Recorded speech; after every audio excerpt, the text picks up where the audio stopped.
네, 하나님 말씀 나누겠습니다. 에스겔 33장 1절부터 20절입니다. 파수꾼을 세우신 이유란 제목으로 하나님 말씀 나누겠습니다. 파수꾼을 세우신 이유입니다. 오늘부터 이제 에스겔 말씀을 다시 이제 시작을 하죠. 에스겔 선지자는 원래 제사장 가문에 있는 사람입니다. 제사장은 이제 30세가 되면 제사장의 일을 감당을 하게 되는데, 에스겔이 제사장으로 역할을 감당을 못해요. 왜냐하면 당시는 남유다가 이 바벨론의 침공을 받아서 멸망을 한 때입니다.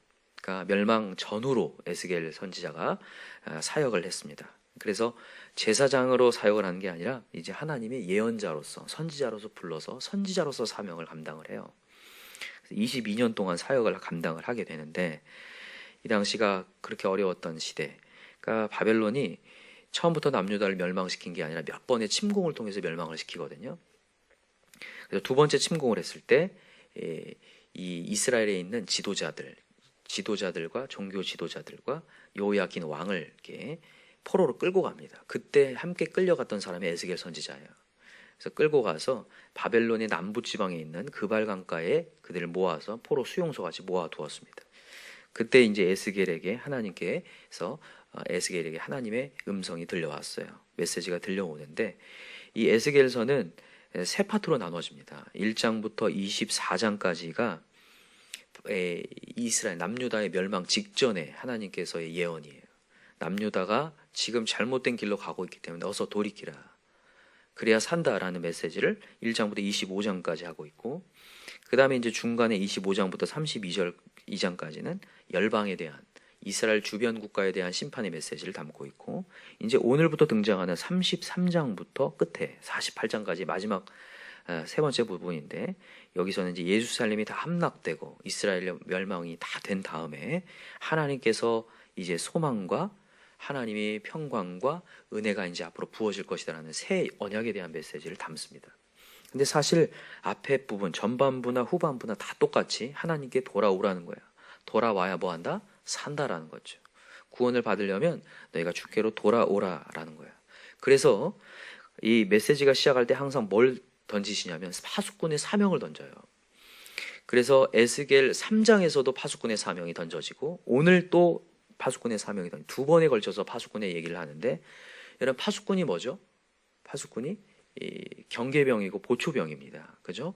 그래서 적들이 침투해 들어왔을 때 제일 먼저 그것을 발견하고 백성들에게, 군인들에게 알리는 역할을 하는 사람이 파수꾼이죠. 그래서 하나님께서 우리를 파수꾼으로 세우셨어요. 그래서 파수꾼으로 세워서 이 심판의 메시지가 들려왔을 때 그것을 전하라는 거예요. 잘못된 길로 가고 있을 때에 복음을 전하라. 그게 주어진 사명이에요.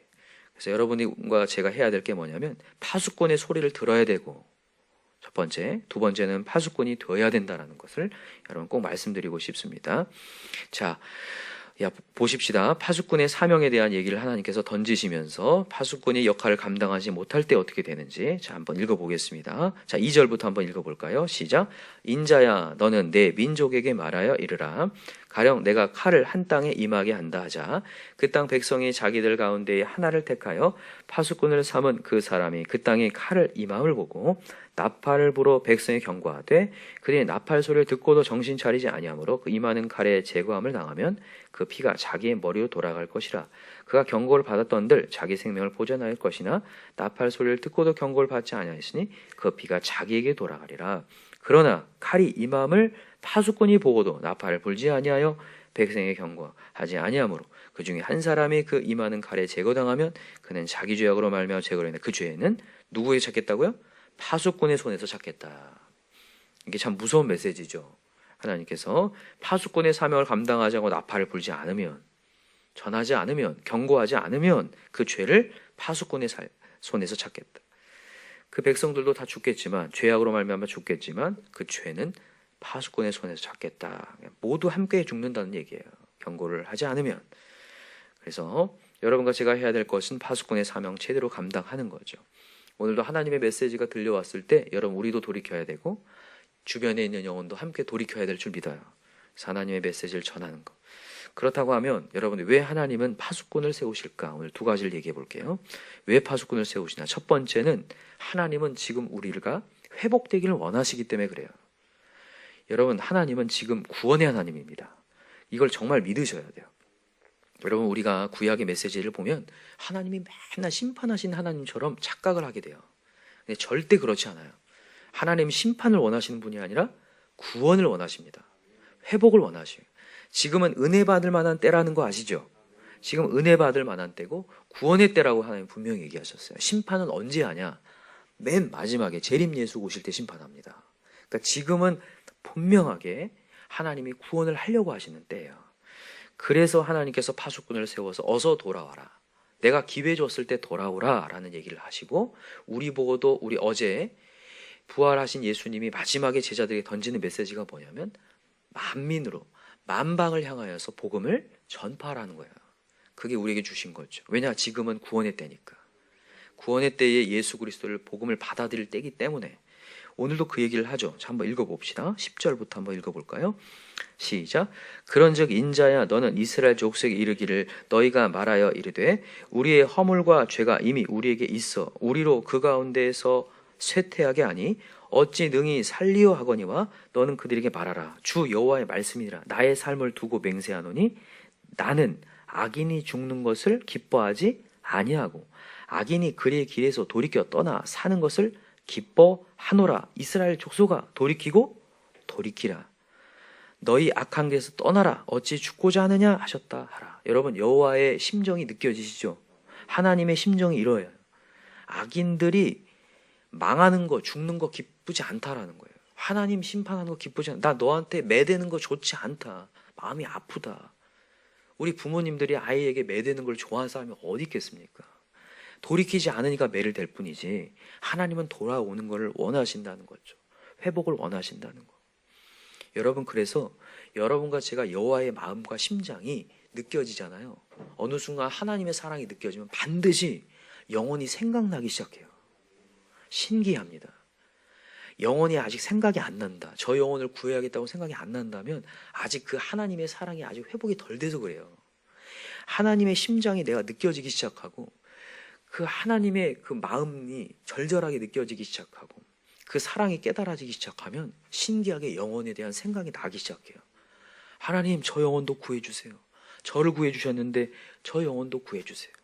그래서 나도 모르게 파수꾼으로서의 사명을 감당하게 되고 그 그를 위하여서 나도 모르게 절절한 기도가 나오기 시작해요. 그래서 여러분, 우리 하나님 사랑을 다시 한번 깨달읍시다. 아, 하나님은 회복을 원하시는구나. 우리가 어제도 민수기 6장 함께 했죠. 하나님은 얼굴을 우리한테 향한다고요. 우리를 비추셔서 우리에게 평강 주기 원하고 복 주기 원하시는 하나님이시기 때문에 어서 돌아와 역사를 보기 원한다. 그래서 우리의 죄악을 다 내려놓고 주님 앞에 와야 돼요. 여러분, 어제 우리가 믿음의 반대말 얘기했어요. 스스로 살아보겠다는 게 믿음의 반대말이었습니다. 근데 스스로 살아보겠다 하지 말고 돌아와 회복을 경험하고 하나님이 함께 하심을 다 경험하기를 원하시는 게 하나님의 심장이라는 것을 여러분 꼭 아셨으면 좋겠습니다. 두 번째입니다. 하나님이 왜 파수꾼을 세우시냐? 전혀 깨닫지 못하기 때문에 그래요. 전혀 사람이 몰라요. 생각보다 사람이 모릅니다. 복음을 사람들이 아는 것처럼 보이죠. 몰라요. 세상 사람들이 교회에 대한 비판을 많이 하는데 정말 들어가 보잖아요. 교회가 뭐 하는 건지 몰라요. 그냥 비판하는 거예요. 그냥 열을 올릴 뿐이에요. 예수님이 누구신지도 모르고 뭐가 구원인지도 모르고 이 땅의 마지막에 뭐가 되는지도 몰라요. 정말 모릅니다. 계속 알려줘야 돼요. 뭐 한 분 알려줬어요. 아닙니다. 계속 알려줘야 돼요. 계속 반복해서. 여러분, 이스라엘 백성들이요, 계속 메시지를 들어도 못 깨닫잖아요. 선지자를 보내도 못 깨닫잖아요. 근데 나중에는 깨닫습니다. 그래서 이스라엘 유대인의 교육은요, 거의 다 반복입니다. 유대인들이. 왜 반복을 하게 됐냐면 못 깨닫는다는 걸 알았기 때문에 그래요. 제대로 못 깨닫는 걸. 그래서 유대인들의 교육, 탈무드 다 보면 엄청나게 반복해. 매일같이 반복하고 아침 저녁으로 말씀을 반복하고, 그냥 초등학교는 아예 말씀을 그냥 외우게 만들고 계속 반복. 왜 그러냐면 그들의 역사를 보거든요. 야, 깨닫지 못하는 역사들을 봤기 때문에 계속 반복하거든요. 여기도 이게 나오는 거예요. 지금 이스라엘 백성들이 자기들이 잘하고 있다고 착각을 하고 있어요. 잘하고 있다고. 자, 보세요. 자, 12절 한번 보세요. 12절 읽어봅시다. 시작. 인자야 너는 내 민족에게 이르기를 이인이 범죄하는 날에는 그 공의가 구원하지 못할 것이요 악인이 돌이켜 그 악에서 떠나는 날에는 그 악이 그를 엎드려뜨리지 못할 것인즉 의인이 범죄하는 날에는 그 의로 말미암아 살지 못하리라. 이렇게 돼 있어요. 자, 이게 무슨 얘기냐? 의인이 범죄하는 날에는 그 공의가 구원하지 못한다. 이렇게 돼 있는데, 여러분 이스라엘에게는 의인과 악인이 어떻게 구별되냐면 그냥 이스라엘 백성이 의인인 거예요. 아시겠어요? 그러니까 하나님이 우리를 선택했다라는 거예요. 맞잖아요. 근데 하나님 선택했잖아요. 선택해가지고 내가 너에게 복 주기 원하고 평강 주기 원한다. 메시지를 맨날 듣는 사람들이에요. 이스라엘은 무조건 의인이고 이스라엘을 제외한 모든 이방인은 다 뭐예요? 그러면 악인인 거예요. 그래서 개라고 표현해요. 이방인들을. 그래서 예수님이 다니실 때도 이방인들 얼마나 싫어하는 모습들을 보게 돼요. 그때 유대인들이나 어떻게 저 이방인들과 함께 하느냐, 왜 그들과 먹느냐 하면서 예수님을 막 힐난하고 비판하거든요.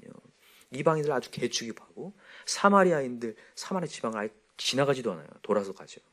그럴 정도로 이스라엘 백성들의 사고방식에는 이스라엘만 의인이다. 그래서 아브라함의 조상, 우리의 조상은 아브라함이다라는 아주 프라이드가 강한 것을 갖고 있었단 말이죠. 그래서 이 얘기가 나오는 거예요. 자기들이 의인이라고 착각하지 말라는 거예요. 그래서 자 13절 읽어봅시다. 시작. 가령 내가 의인에게 말하기를 너는 살리라 하였다 하자. 그가 그 공의를 스스로 믿고 죄악을 행하면 그 모든 의로운 행위가 하나도 기억되지 아니하리니 그가 그 지은 죄악으로 말미암아 곧 그 안에서 죽으리라. 그러니까 네가 조상이 아브라함이라고 해서 네가 의인이 아니다. 네가 의로운 행위가 하나도 없고 네가 죄악을 행하면 그 죄악으로 말하면 넌 죽는다라는 거예요. 이 얘기를 세례 요한이 얘기를 합니다. 한번 찾아보세요. 마태복음 3장 9절을 한번 가볼까요? 마태복음 3장 9절에 세례 요한이 회개의 세례를 베풀면서 하는 얘기예요.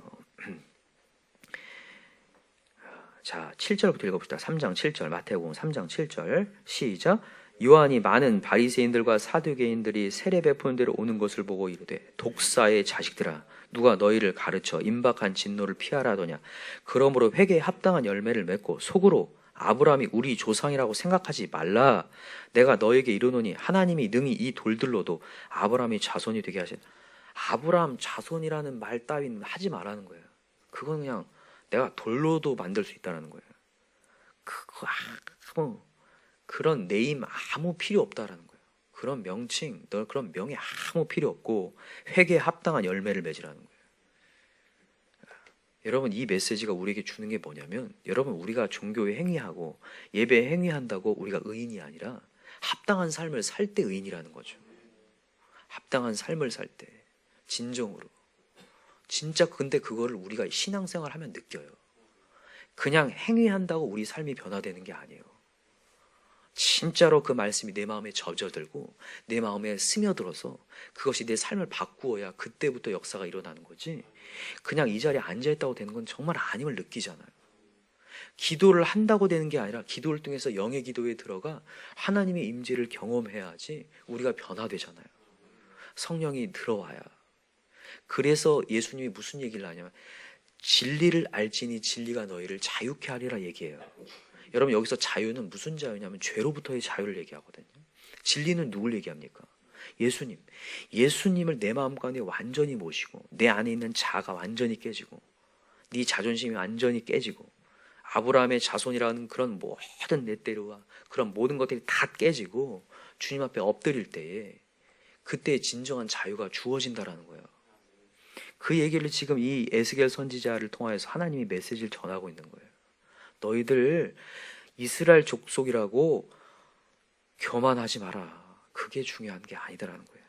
자, 오늘 본문으로 다시 돌아와 보세요. 다시 읽어봅시다. 14절부터 14절 오늘 본문의 33장 14절 시작.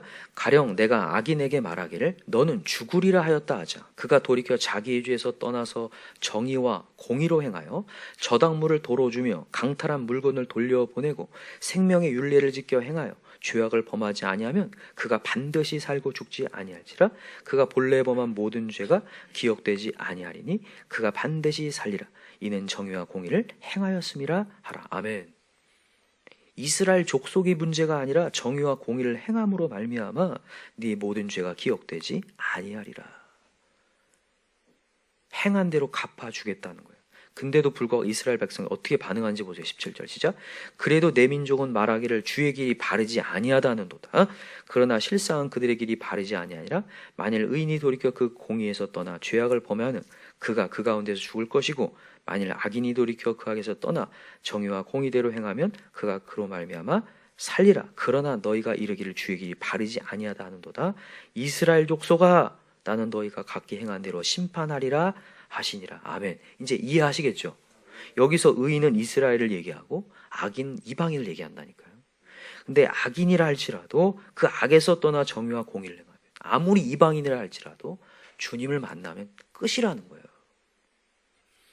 여러분, 그래서 성경에는 먼저 된 자가 나중되고 나중된 자가 먼저 된다는 메시지가 있어요. 정말 먼저 믿은 것 같아 보이지만 내가 지금 예수 그리스도를 영접하지 않고 내가 이렇게 종교 행위 속에서만 갇혀 있으면 그 사람은 죄악 속에 있는 거라는 걸 얘기하는 거죠. 그래서 이 메시지를 통해서 우리 다시 한번 우리 삶을 돌아봅시다. 우리가 진정한 예배자로서 오늘 정말 주님 앞에 겸손히 무릎 꿇는 자인가, 하나님을 의지하는 자인가, 아니면 여기 이 13절에 보세요. 13절의 하반절에 보면 그 공의를 스스로 믿고, 여기다 박스를 해놓으세요. 공의를 스스로 믿고. 스스로 믿고. 진짜 무서운 말이에요. 항상 여러분, 예레미야에도 나오잖아요. 두 가지 죄. 뭐죠? 스스로 웅덩이 판 죄. 그 웅덩이는 무슨 웅덩이? 터진 웅덩이. 정말 생수의 근원 대신 하나님 버리고 웅덩이 판 게 큰 죄악인데 여기 또 나오는 거예요. 공의를 스스로 믿고. 아, 나는 의인이야. 스스로 자부하고 있다라는 거예요. 여러분, 우리는 절대로 의인이 아니에요. 의인은 없나니 하나도 없다고 했어요. 이스라엘 족속에서 의인도 아니고 모태신앙이어서 의인도 아닙니다. 예수를 만나야 의인이에요. 예수가 찾아 들어왔고 내 모든 자아가 깨지고 내가 정말 죄인이라고, 주님 제가 죄인입니다 고백할 때 그때 역사하신 하나님이거든요. 자, 마지막으로 요한복음 8장을 잡고 마칠게요.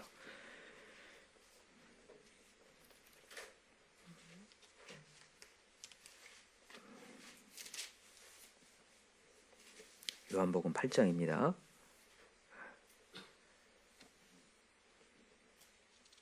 자, 32절 한번 읽어보겠습니다. 시작. 진리를 알지니 진리가 너희를 자유롭게 하리라. 그들이 대답하되 우리가 아브라함의 자손이라 남의 종이 된 적이 없거늘 어찌하여 우리가 자유롭게 되리라 하느냐라고, 지금 이제 바리새인들과 사람들이 막 물었다는 거예요. 유대인들이. 예수께서 대답하시되 진실로 진실로 너희에게 이르노니 죄를 범하는 자마다 죄의 종이라. 종은 영원히 집에 거하지 못하되 아들은 영원히 거하나니, 그러므로 아들이 너희를 자유롭게 하면 너희가 참으로 자유로우리라. 나도 너희가 아브라함 자손인 줄 아노라. 그러나 내 말이 너희 안에 있을 곳이 없으므로 나를 죽이려 하는도다. 아멘. 이제 이해하시겠죠? 그들은 자기들이 아브라함이 자손이라고 자부하고 있어갖고 예수님 메시지가 안 들려와요. 구원의 메시지가 안 들려오고 예수를 영접할 빈 방이 없어요. 여러분, 우리가 죄인이라고 고백할 때 빈 방이 생기거든요. 회개하고 죄를 내어놓을 때. 근데 나는 뭐 괜찮아. 우리 그럴 때 있잖아. 나 잘 가고 있어.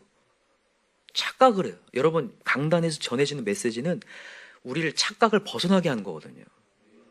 나 죄인 아니고 나 괜찮게 살고 있고 나 이 정도면 예배 잘하고 있고 이 정도면 기도 잘하고 있다고 착각을 해요. 우리가요. 신앙생활이 좀 계속 되다 보면, 그리고 또 내 인생의 상황이 좀 잘 나가다 보면 우리가 착각을 합니다. 이스라엘 백성들이 여러분, 여로보암 2세 때는요 정말 부강했어요. 솔로몬 이후에 가장 부강했던 나라입니다. 근데 가장 심하게 범죄했을 때거든요. 그 여로보암 2세가요. 그래서 하나님께서는 파수꾼을 보내서 깨닫게 하시는 거죠. 너 아니야. 너 잘 가고 있는 거 아니야. 너 다시 한번 하나님 함께 가야 되고 다시 한번 빈방을 준비하고 말씀 들을 겸손한 자세 유지해야 돼. 라면서 하나님이 지금 이 말씀하는 거예요. 그래서 진리를 알지니 진리가 너희를 자유케 하리라. 여러분, 이게 이해하시겠죠? 그래서 우리 다시 한번 우리 겸손히 엎드려, 하나님 제가 부족합니다. 오늘도 하나님 은혜가 필요합니다. 그래서 여러분, 하나님 은혜를 구할 수 있는 저와 여러분 되기를 간절히 기도합니다. 여러분, 오늘도 우리는 예수가 필요합니다. 믿으시죠? 오늘도 기도가 필요함을 믿으시나요? 그래서 오늘도 하나님을 전적으로 의지해서 스스로 웅덩이 파지 않고 하늘로부터 오는 은혜를 받아서 나아갈 수 있는 저와 여러분 되길 간절히 기도합니다. 기도합시다. 이 시간 우리 부활 후 첫날인데 여러분 우리 부활의 은혜를 잊어버리지 맙시다. 오늘도 다시 살리시는 그 하나님의 은혜를 좀 간절히 붙잡고 오늘도 직장이나 우리 사업장이나 학교나 교회나 가정에나 하나님의 은혜가 필요합니다. 역사하여 주시고 특별히 우리 자녀들 위해서 간절히 기도합시다. 여러분 우리의 힘으로 우리의 자녀들을 인도하기 어렵습니다. 여러분 우리 지금 기도를 더 채워놔야 될 것 같아요. 믿으시나요? 정말 우리 기도를 채워서 우리 아이들 우리의 힘으로 제어하기 어려운데 여러분 우리 아이들 우리가 개 끌듯이 무슨 끈을 끌고 다닐 겁니까? 아이들이 스스로 제어할 수 있도록 만들어줘야 되거든요. 우리를 제어하시는 분은 성령 하나님인 걸 믿으시죠?